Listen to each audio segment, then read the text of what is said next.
I went to take this thing for a ride yesterday, 2 days ago. It was raining yesterday. And the clutch pedal fell to the floor. So I looked in the spare parts and she's bloody absolutely, there's nothing in it. But I think that the clutch on this one is a standard, what we call it, it's just a trailer. That's it there. I'm pretty sure it's just a braking system for a trailer, 2.5 ton trailer. So I'm going to take it out and I compare it to the one on my trailer. I'm pretty sure that's what it is. I'll have to go downtown and get one from the trailer shop and put it in, and we'll see how it goes. This VW has got, you can see it just there. That there. It's got a slave cylinder that doesn't push out like a hydraulic ram. It actually pulls in, so it pulls your clutch in. That I tried bleeding that, which didn't work, before I figured out the master cylinder had it. But it does have a little bit of weeping on the ram on that side. That's the one that goes in and out. So I'm pretty sure that that's going to be a culprit as well. That's $170, that part there. But I'll buy it anyway, because as soon as that starts weeping properly, I'll stick that one in too. But at the moment, I think it'll last quite a few years. But I'll put a spare on hand anyway. Guarantee it'll stop. Well, that was a piece of cake. That took about 2 seconds. But now we'll get rid of that master cylinder, and we'll see if a couple of vice grips can pull that piece off. I can put another cut down the side to lessen the pressure of it, but that was quick. I don't know if we can do anything with it yet. I might be able to pull the line all the way through into the other side of the firewall housing and do it inside the car. We'll see what happens. Oh, that was a piece of cake. We just put the 2 vice grips onto it, one on the top, one on the bottom. That held the bottom one. The top one meant it wasn't spinning round on it, so we've got that piece out. Now, this is still in one piece. I'll go down to the trailer and I'll see if that's exactly the same as what they put on the trailer. In fact, it's got, no, can't read it, but I'll cut that in half and I'll measure the bore, and if it's not a trailer coupling, we can just get something with the same bore. I notice it has got a little bit of welding on the end, so it might not be a trailer coupling. I'll nip downtown and see what I can find. Very hard to get the bolt out of the up into there. I don't know if it's focusing or not. Everything I see is out of focus anyway, it's hard to tell. But the bottom bolt, you couldn't get a spanner or a socket, nothing on it. In the finish I ended up jamming it with those screwdrivers to get it out, but it worked. It's all the other crap I tried before I tried the and this is the trailer one, and this one, they've both got 5/8 bore, but that one's got a really big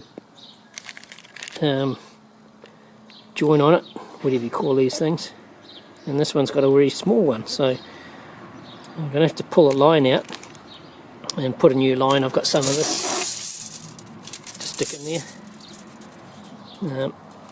and luckily just in the car here we have a join just down there. I'm just taking the join out now, and I'll pull this bit of line out, and I'll put a new line all the way through, because it's welded.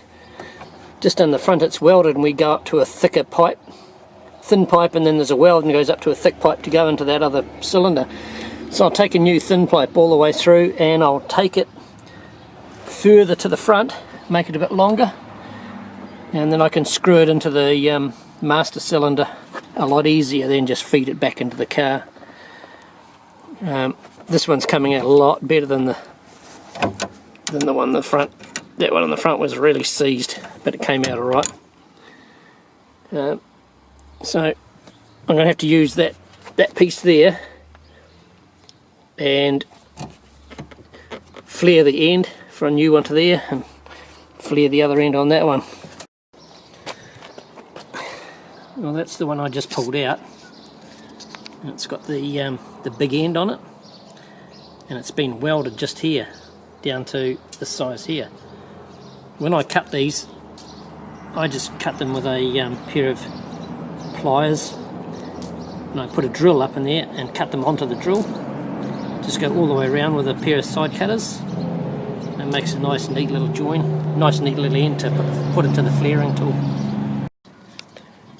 I just had to grind the inside of that piece there down, because when it sits in the master cylinder, it's got to have just a little bit of play, and if you don't give that little bit of play, the valves in the master cylinder don't work. So there's a little trap for young players, because I'm putting the second hand part out of the buggy into the other cylinder, so I had to give it a little bit of clearance.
Well, that was a pretty easy drive up here.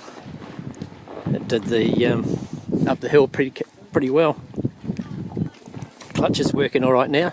Well, that's the rest of the hill. A good shot of it. It's a bit clouded. It wasn't. It was nice and clear when I took off.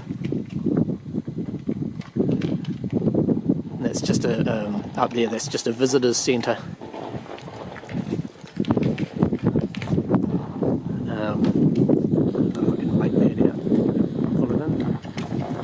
Up there is the TV translator. Translate all to the this side of the mountain. There's another one on the other side of the mountain.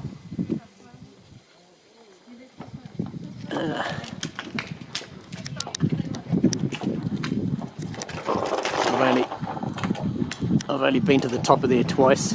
I get a bit old to get to the top of there again. A lot of people have died up there.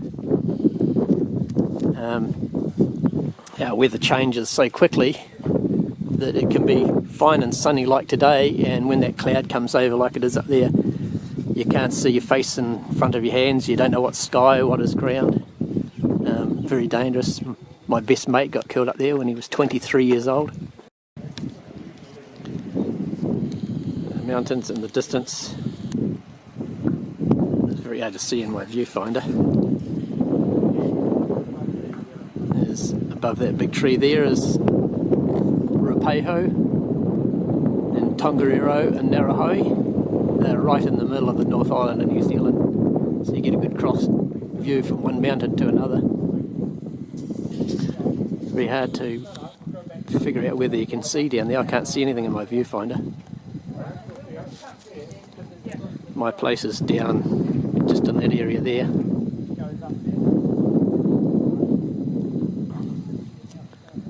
The little town right in front of us is Inglewood.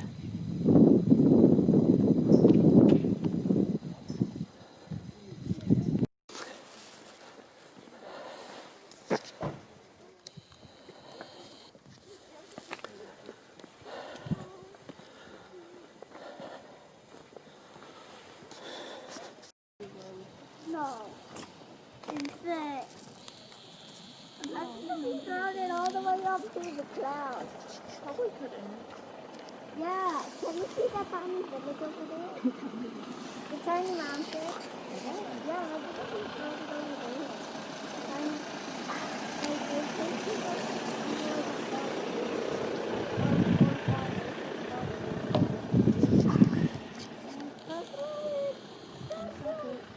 Don't drop it, or else it will crash you back and crash you back. Keep it in the car. I mean, I could walk down there and get it back.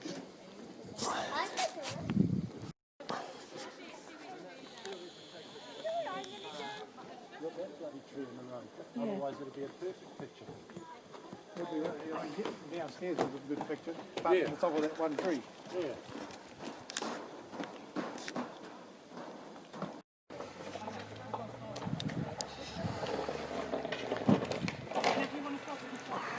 Well, that was a good ride. I think I'll jump in it and spin it back home again.